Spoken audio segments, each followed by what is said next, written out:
Chapter 6. On that night could not the king sleep, and he commanded to bring the book of records of the Chronicles, and they were read before the king.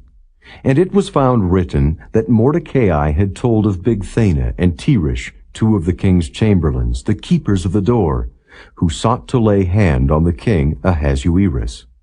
And the king said, What honor and dignity hath been done to Mordecai for this?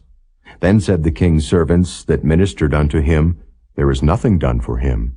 And the king said, Who is in the court? Now Haman was come into the outward court of the king's house to speak unto the king to hang Mordecai on the gallows that he had prepared for him. And the king's servants said unto him, Behold, Haman standeth in the court. And the king said, Let him come in. So Haman came in, and the king said unto him, What shall be done unto the man whom the king delighteth to honor? Now Haman thought in his heart, To whom would the king delight to do honor more than to myself? And Haman answered the king, For the man whom the king delighteth to honor, let the royal apparel be brought, which the king useth to wear, and the horse that the king rideth upon, and the crown royal which is set upon his head.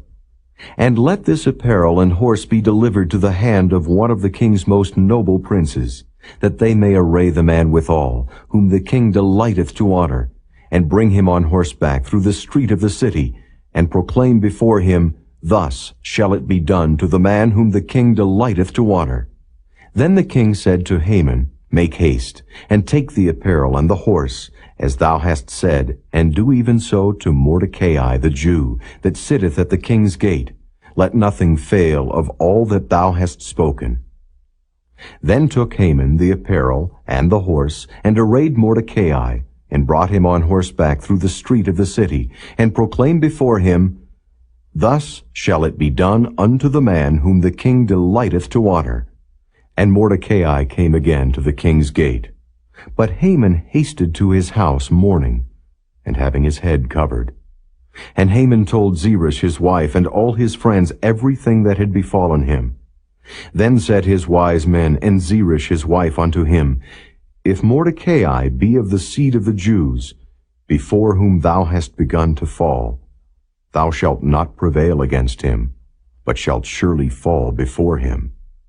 And while they were yet talking with him, came the king's chamberlains, and hasted to bring Haman unto the banquet that Esther had prepared.